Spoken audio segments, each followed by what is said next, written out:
professor. Boa noite mais uma vez a todos. Já está gravando a aula para vocês. Eu vou compartilhar agora o conteúdo da aula de hoje.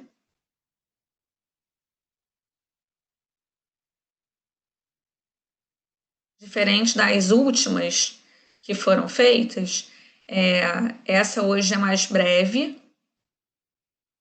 Não ficaremos tanto tempo, né, em cima de slides, tá? Vai ser um pouco mais dinâmico, um pouco mais rápido. Todo mundo consegue ver já? Sim. Sim. Ótimo. Então, ao longo dessas muitas aulas de saúde da mulher e do homem, a gente vem falando sobre a eletroterapia pélvica, né? Que faz parte e faz muito parte da nossa fisioterapia pélvica. E eu sei que é uma coisa que não é tão fácil, né?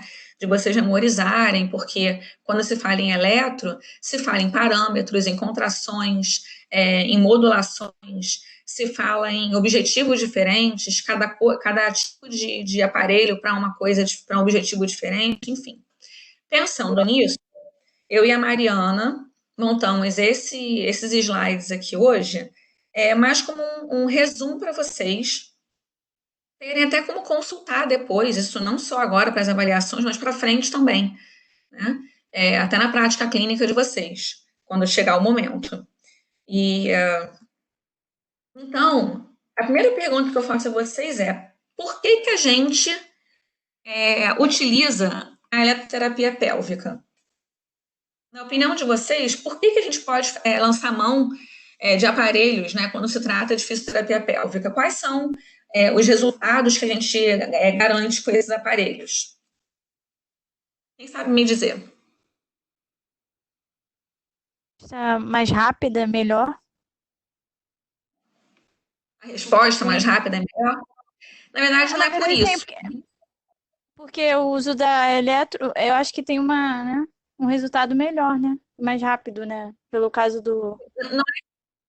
Não é que seja um resultado melhor nem mais rápido, é que, assim como no resto do corpo, a eletro, ela auxilia em muito na nossa terapia, principalmente quando se fala em analgesia, em trabalho de força e controle motor, né? Que são os três focos que nós temos na fisioterapia pélvica, quando a gente aplica a eletro, tá? Então, a gente aplica a eletro nessa área, né? Primeiro, para conseguir um efeito analgésico, porque se a mulher está com muita dor, né? Um vaginismo, por exemplo, é tanta dor que a gente, antes de diminuir a dor dela, não vai conseguir fazer nenhum treino muscular com ela, nem treino de reflexo, sensibilidade, porque não tem como introduzir nem o dedo para o exame de toque dela, né? Senão ela vai aguentar de dor. Então, antes de qualquer coisa, os aparelhos na eletropélvica nos auxiliam na geração de analgesia. E depois, eles também possibilitam a gente uma melhora no controle motor e um aumento da força muscular, que é o que a gente visa para reabilitar as funções pélvicas também, tá? Então, não é nem dizer que seja melhor do que o resto. Eles contribuem para o resto, eles facilitam o resto. Tá bom, Ju? E aí, o que é a ativação muscular por meio da eletroterapia? Os músculos pélvicos, eles, assim como todo o resto do nosso corpo, assim como todos os músculos do nosso corpo, eles também vão se beneficiar das técnicas eletroterapêuticas. De que forma? A eletro, ela facilita o entendimento da contração da musculatura, né? Ou seja, ela proporciona um aprendizado em relação à consciência corporal, especialmente quando a gente fala em biofeedback. Ela também auxilia no aumento do tempo de resposta e latência, melhora o controle motor, fortalece a musculatura, especialmente nos casos de incontinência.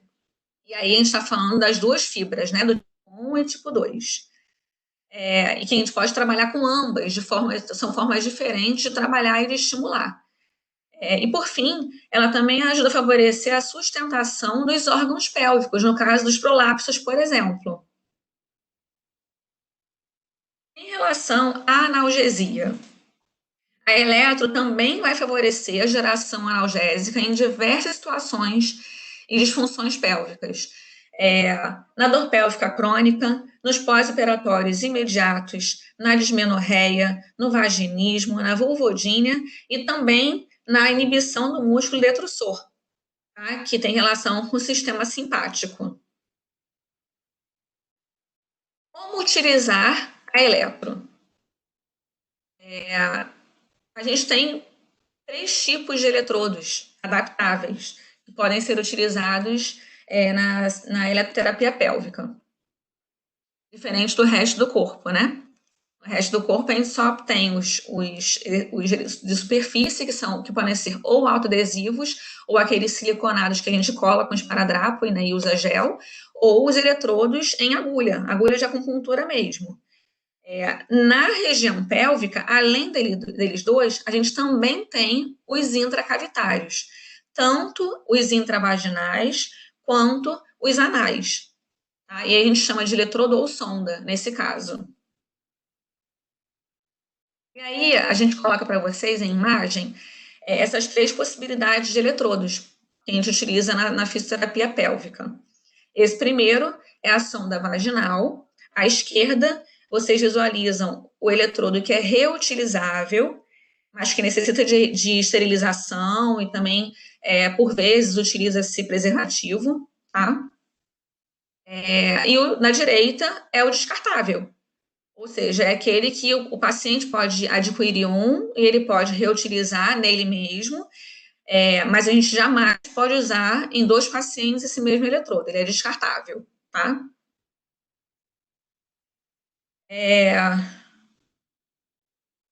Vou ler algum aqui? Não, isso mesmo. E aí, como é que a gente utiliza esse eletrodo intracavitário, né? No caso aqui é o intravaginal, como vocês podem ver na imagem, ele é inserido da mesma forma como se insere um OB, por exemplo. Tá? Ele é praticamente todo inserido, mas especialmente a parte metálica do eletrodo, porque é ela que libera o estímulo do aparelho. Então, essa parte tem que estar bem inserida. Ela não pode estar na entrada da vagina, porque aí ela provoca uma sensação bem desagradável na mulher, tá? Então, ela tem que estar toda inserida. E aí nós temos também o eletrodo anal, a sonda anal, que também é intracavitária. E aí, à esquerda de vocês é o reutilizável. Ele é bem fininho, tá vendo? Bem pequenininho. E à direita é o descartável. Ele é um pouquinho maior e os dois funcionam da mesma maneira como eu falei anteriormente sobre os vaginais, tá? O reutilizável, o nome já diz, você pode utilizar em vários pacientes, mas ele tem que ser esterilizado. E o descartável, o paciente pode usar ele mesmo mais de uma vez, mas a gente não pode utilizar em mais de um paciente esse mesmo eletrodo. Como se utiliza o eletrodo intranal? Diferente do intravaginal, que a gente insere ele por completo, o intranal, vocês percebem que a gente coloca metade dele, né? Até porque o canal anal, né, o reto é diferente, tem desenho diferente também. A gente não insere ele todo porque a musculatura está bem ali, na borda, não, né, os esfíncteres internos e externos. Então, a gente insere menos do que o vaginal, tá? E também ele é bem menor. E aí nós temos também, além desses intracavitários, temos o eletrodo de superfície e o eletrodo tipo agulha. Aqui na figura da esquerda, vocês podem visualizar ambos, tá? O mais no cantinho esquerdo é a agulha de acupuntura mesmo, tá, gente?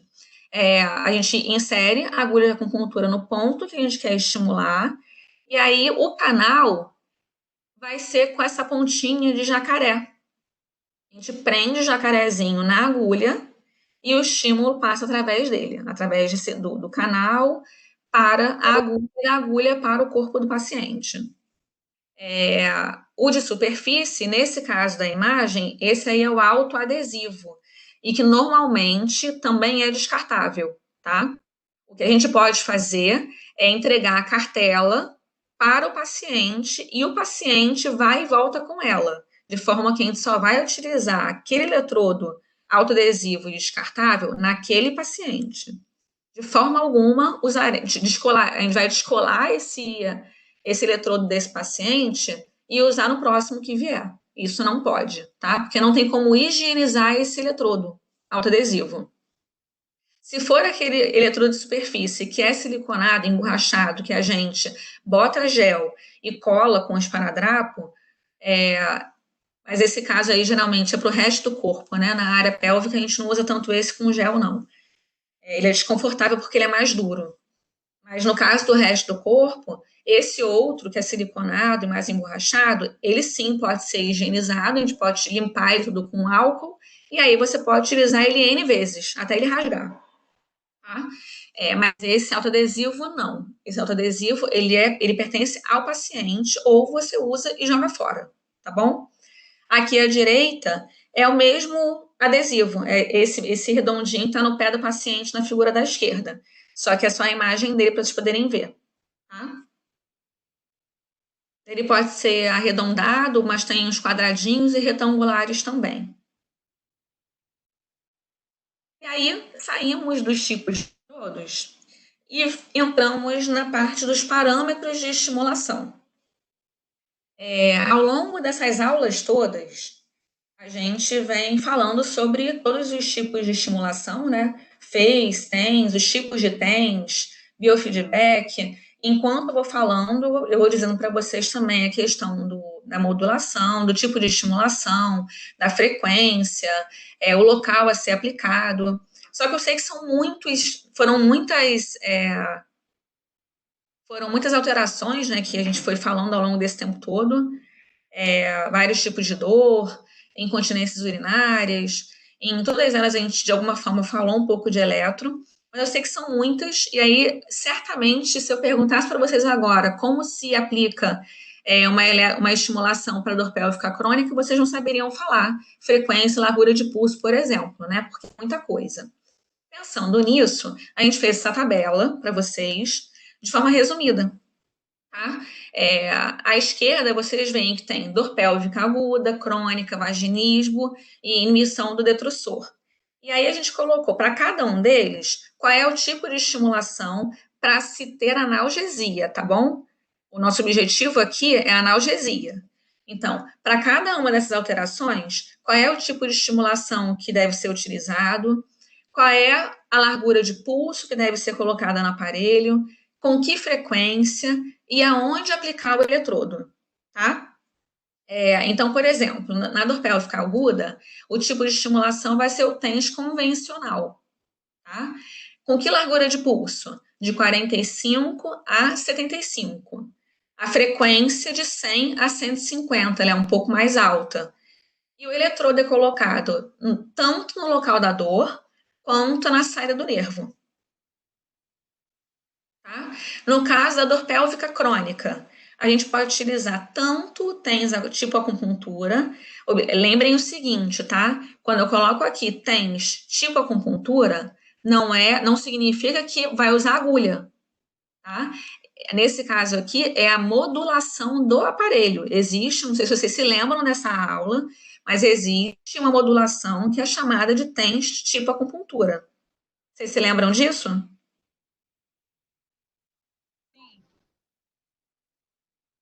Sim, professora.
Eu acho que foi a internet da professora que travou. Professora? Fernanda? Isabela, tá me ouvindo? Você eu tô, a Fernanda nunca mais. Ah, então é dela. É, deve ter sido a dela mesmo. É porque acho que ela tá compartilhando um material, é por isso. É, ela devia ter botado.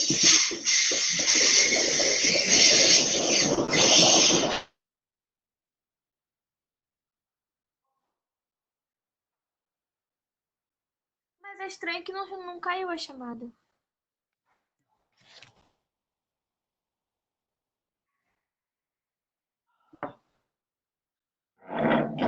Será que ela tá achando que a gente tá escutando?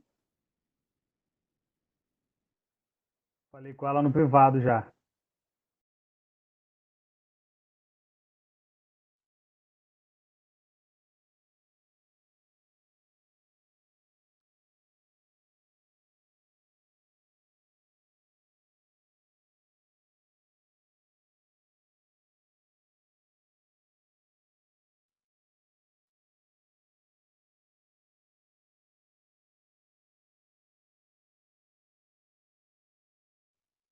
Ela disse que o Jansen está escutando ela. Confere isso.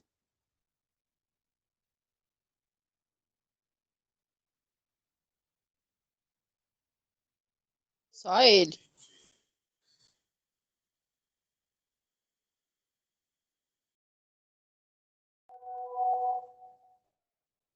Ela vai finalizar a chamada.